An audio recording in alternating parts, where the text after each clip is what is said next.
Have you ever really, truly stopped to ask yourself why you believe the things you do?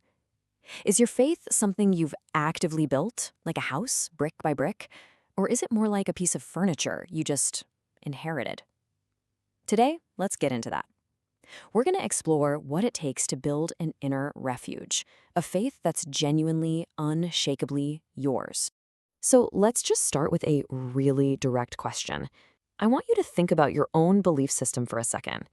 Is it a priceless original, something you've personally checked out and know deep down is the real deal?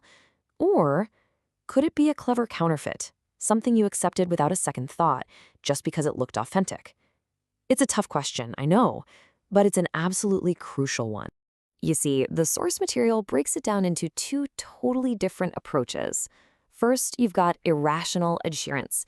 And this isn't about being dumb or anything, it's just following along. You do it because your parents did it, or it's the tradition. You never really look under the hood yourself.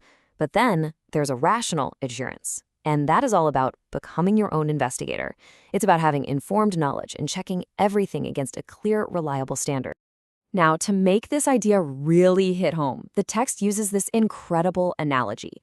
Blindly following a belief is like someone handing you a big wad of cash, and you just accept it. You don't check if it's real.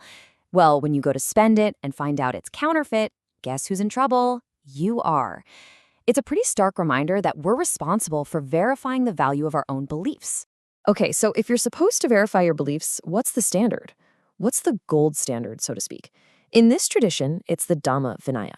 You can think of it as the ultimate quality control test. It's like a law that has the king's official seal on it.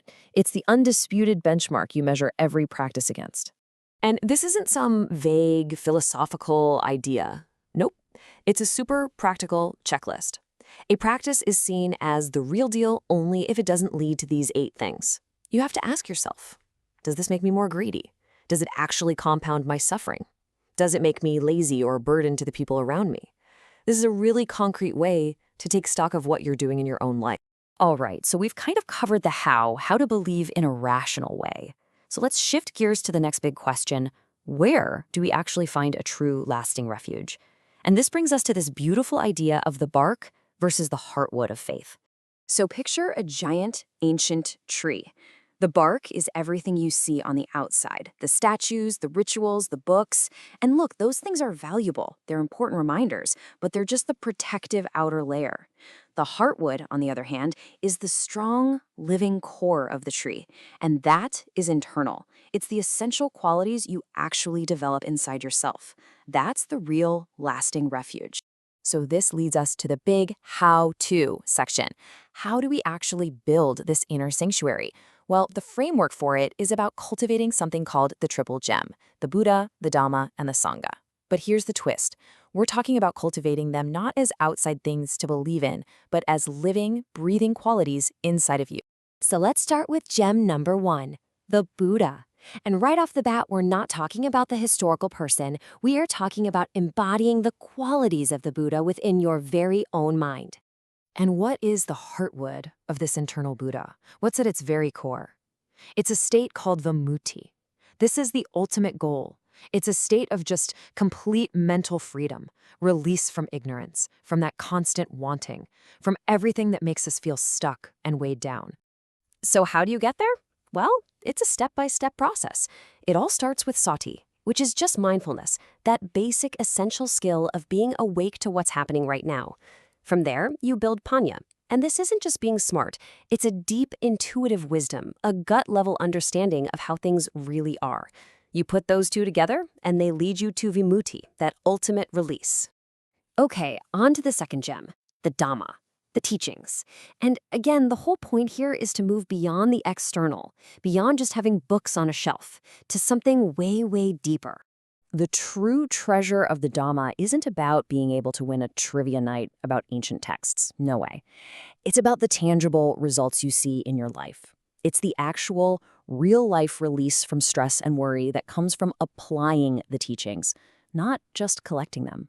And the practice for this really boils down to 2 main things. First, you have to establish virtue.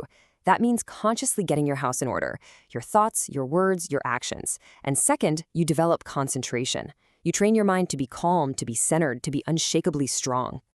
And finally, that brings us to the third gem, the Sangha, which means the community. And by now, you probably see the pattern here. The real refuge isn't the external group you hang out with. The true community, the noble Sangha, isn't defined by what robes you wear or what title you have. It's a community of the heart. It's defined purely by your inner attainment. It's about a quality of mind that rises up inside you, and it doesn't matter one bit who you are on the outside. So, what gets you into this inner club? Well, first, it's having a strong moral compass, a genuine shame about causing harm, and a healthy fear of the results. Second, it's a mind that's been trained to be steady and concentrated, totally unshakable. And finally, it's a kind of transcendent wisdom that lets you see beyond the little story of me, me, me. So after all this, after checking our beliefs, looking past the external stuff, and working to build these gems inside, where does it all lead? What's the final point? Well, it's something that's so simple, but at the same time, it's incredibly empowering. Here's the final, and maybe most important distinction. Showing respect for external symbols, that's a good thing. Think of it like honoring your country's flag. But that's not the same thing as actually being a good citizen, right? Embodying the values that flag stands for. The real refuge is becoming that good citizen, generating these amazing virtues right inside your own heart. And the benefit of doing all this work? It's enormous. This isn't just about feeling a little bit better day to day. The idea here is that by building this shelter inside yourself, you're creating the one thing that is 100% reliable. Something so real and so permanent that it's said to last even after the physical body is gone. So, we'll leave you with this to think about. Your true refuge, that ultimate place of safety and peace, it's not something you go out and find. It's not something you inherit. It's something you have to consciously build, piece by piece, day by day. And the only real question left is, what are you building with?